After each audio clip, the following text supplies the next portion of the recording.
Oke, baik. Saya mulai. Assalamualaikum warahmatullahi wabarakatuh. Selamat siang, malam maupun pagi. Baik, di sini kami akan mata kuliah kecerdasan Smart Lab menggunakan algoritma Ron Robin.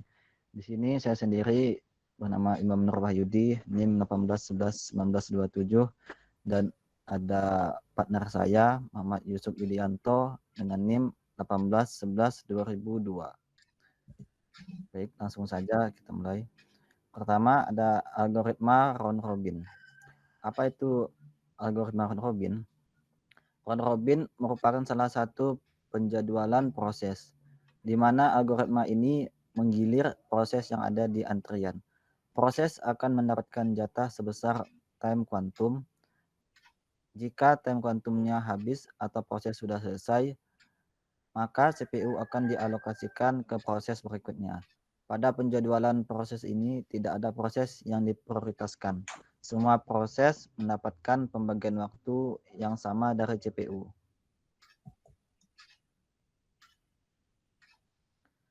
Di sini sebuah CPU dengan kuantum 4 mendapat beberapa proses dengan waktu kedatangan yang bersamaan seperti berikut.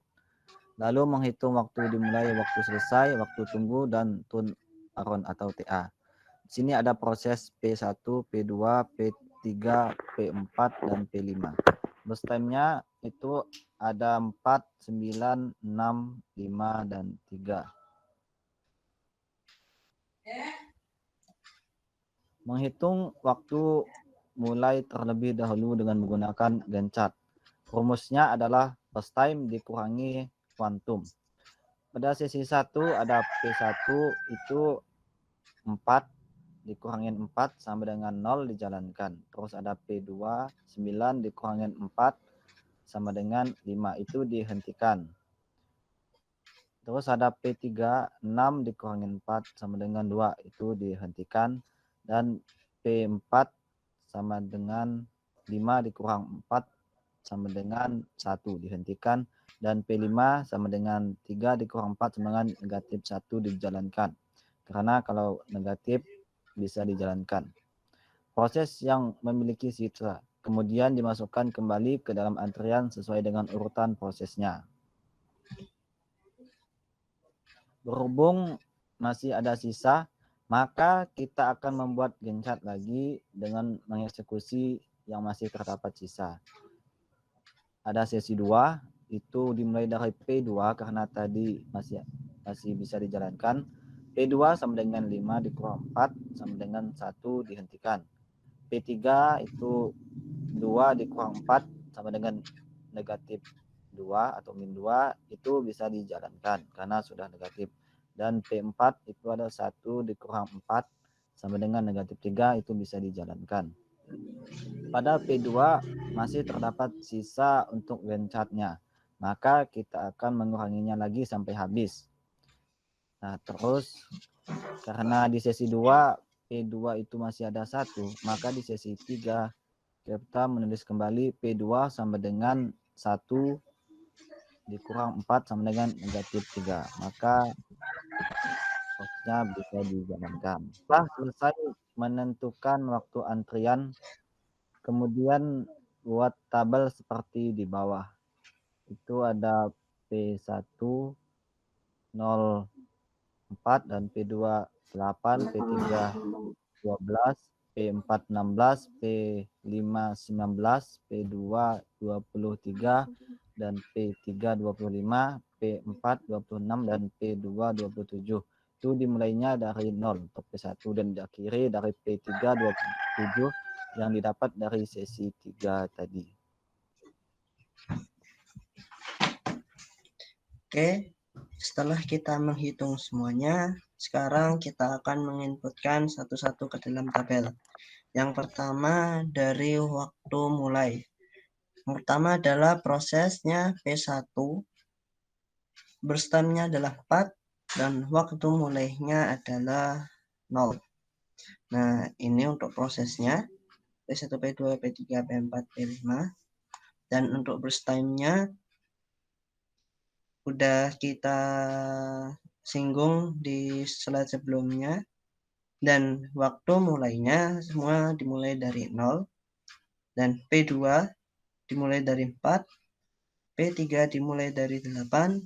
P5 dimulai dari 12. P4 dimulai dari 12. P5 dimulai dari 16. Lalu dilanjutkan dengan pengisian tabel yaitu waktu selesai. Nah, untuk P1 waktu selesainya adalah 4.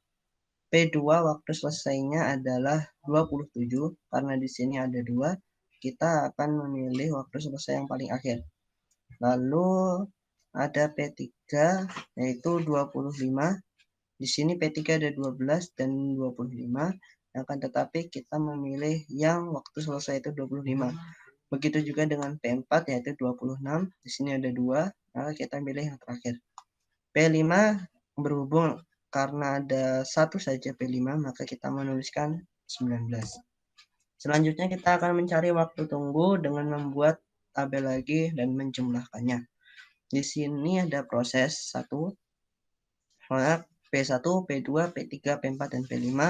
Waktu tunggunya yang pertama adalah 0. Yang P1. Yang P2, 4 ditambah 19 dikurangi 8 ditambah 26 kurangi 23. 19 dikurangi 8 lalu ditambahkan 26 dikurangi 23. 26 ini P2 dikurangi, nah itu 23 sini. Kita mencari yang P2. Hasilnya adalah 8. Begitu juga dengan P3. P3 adalah 8 ditambah 23 dikurangi 12. Jadi P3 8 ditambahkan 12 23 dikurangi 12. Ini 23 yang sebelumnya dikurangi 12. Maka akan mendapatkan 19. Begitu juga dengan P4. 12 ditambah 25 dikurangi 16. 12 pada P12 nih, P4. Lalu kita cari nih. P4-nya 26 dikurangi 25 dikurangi 16. Nih P4-nya 16. 25 dikurangi 16 tambah 12. Hasilnya adalah 21. Dan P5 berhubung cuma P5 adalah 1, maka kita inputkan 16 saja. Lalu setelah kita mendapatkan penjumlahan dari tabel sebelumnya, maka kita akan menginputkan data yang tadi ke tabel, waktu tunggunya. Proses 1, P1, burst time-nya adalah 4, waktu mulainya adalah 0, waktu selesainya adalah 4, dan waktu tunggunya adalah 0. Nah, itu juga dengan P2. P2 burst time-nya adalah 9. Waktu mulainya tadi sudah kita inputkan. Waktu selesainya 27 dan waktu tunggunya adalah 18 ini. Nih. Ini waktu tunggunya adalah waktu yang sudah kita hitung sebelumnya. Nih, ini. Nah, sehingga bisa didapatkan P1 sampai P5 waktu tunggunya adalah yang P1 adalah 0, P2 adalah 18, P3 adalah 19, P4 21, dan P5 adalah 16. Nah, lalu adalah langkah terakhir adalah menghitung DA, yaitu turn around-nya, yaitu burst time ditambahkan waktu tunggu. Waktu tunggunya ini ditambahkan burst time, hasilnya adalah turn around-nya.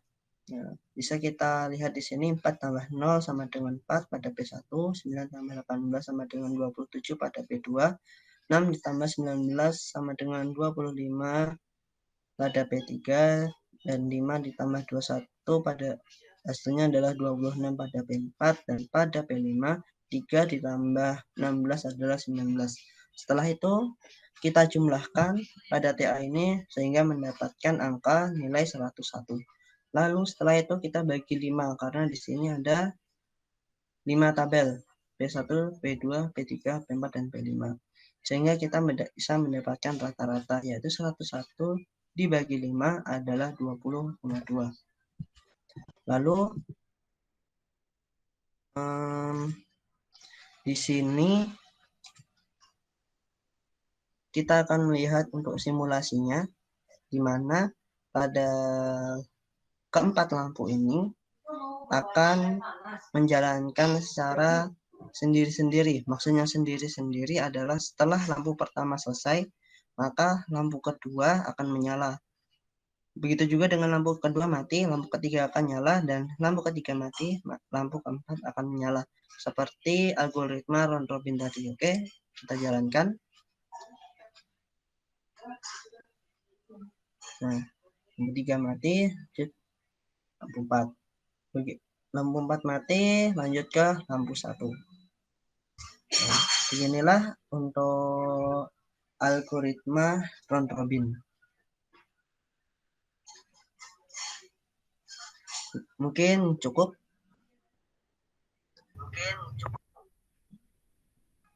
Oke, baik. Terima kasih Mas Yusuf. Baik, seperti itulah yang telah kami bikin untuk mata kuliah kecerdasan buatan atau AI. Cukup dari kami, sekian dan terima kasih. Wassalamualaikum warahmatullahi wabarakatuh.